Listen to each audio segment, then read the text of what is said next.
Hi friends, I'd like to respond to this article here. It's in Pitchfork and it says this person distanced herself from Jordan Peterson in a statement. In February 2018, Stereolab's Laetitia Sadier tweeted her support for Dr. Jordan B. Peterson, the Canadian psychologist, professor, and author who has gained fame for his controversial views on gender, race, and social justice issues. The tweet resurfaced last week after a photo of Peterson in the studio with Mumford & Sons circulated online.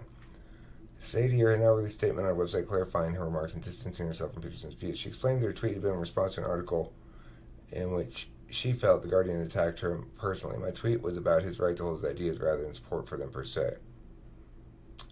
Peterson has become a figurehead of the recent reactionary backlash against feminism, political correctness, gender self-identification, and other issues. In a New York Times interview published in May, he made the case for enforced monogamy as a corrective against male violence. He stated his belief that white privilege is a Marxist lie and has refused to acknowledge gender-neutral pronouns. Sadier, in her statement, wrote, "Following my tweet, I started seeing more clearly the cracks in his reasoning, his systematic assault on what he calls neo-Marxism, his hang-up on social justice warriors, his narrow biological determinism around gender issues were perturbing, to say the least." Why? How?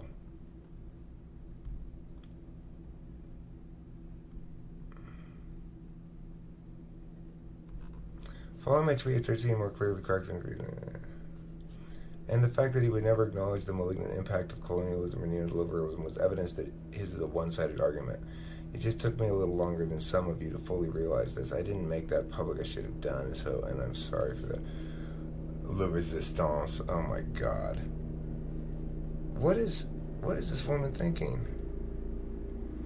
Okay, so what does this article actually do? What arguments does it make, if any, in here by Matthew Strauss? You should be ashamed of yourself for having my last name, young man.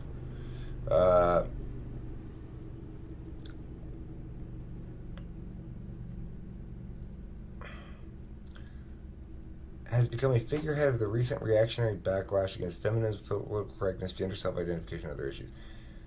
In a New York Times interview published in May, he made the case for enforced monogamy, a corrective against male violence. This one's not linked, interestingly. Oh, well, I guess it is. I'd have to look into that. It's an odd thing to think that he would advocate for.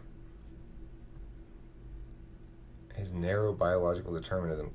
Why do you call his perspective on gender narrow biological determinism? I mean, I don't know exactly what Peterson's precise perspective on the matter is, but I suspect that for ample good reason, his perspective is very much like mine, which is, I'm not trying to prevent anybody from self-identifying as whatever gender they want. I'm not really trying to do this, but if I were going to be an advocate in this area, it would be simply for respect for everyone's perceptions, be it of themselves or others. That means don't compel your perceptions on me. I'm not going to perceive you as a chick, even if you change your name to Lily and get hormone injections and grow boobs and stuff. I'm just going to think you're sad. You're a sad person that's made a terrible mistake and oughtn't to have. Why do I feel that way? Well, because I'm not suggesting that a person shouldn't be gay, but that doesn't mean they have to become a woman. I mean, and they can't. There is, in fact, a definition of these things. It's not so much an assault on these individuals and their differences or something. It's saying, I know, let's have words mean things.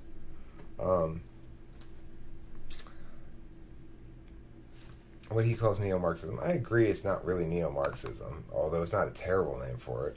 I don't think he has a huge hang-up on them, although I think he's overstating the threat in general by those who would justify violence and coercion because of their ideologies, which is the kind of person that you sound like, Laetitia Sadier.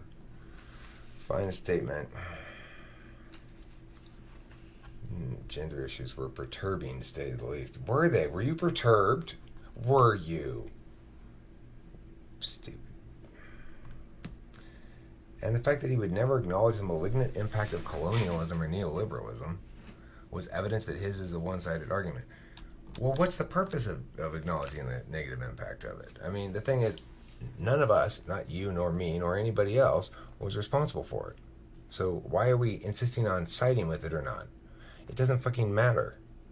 The reality is pretty straightforward.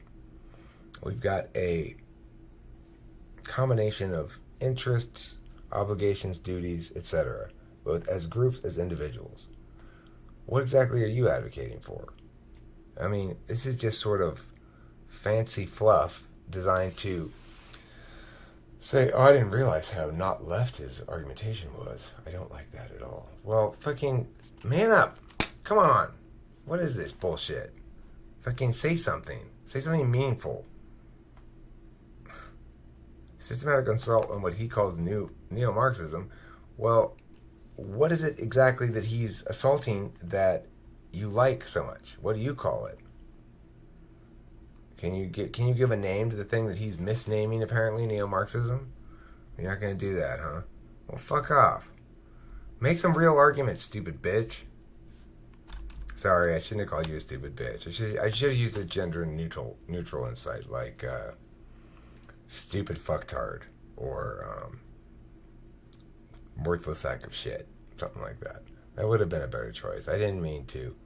Oh, fuck it. You're a stupid cunt, you stupid whore. I'm sorry. My bad. That wasn't called for. My mistake. That was my mistake. I didn't mean to say that. I'm going to say you're a lovely person. Absolutely lovely. Thanks for watching, and don't forget to eat plenty of cheese.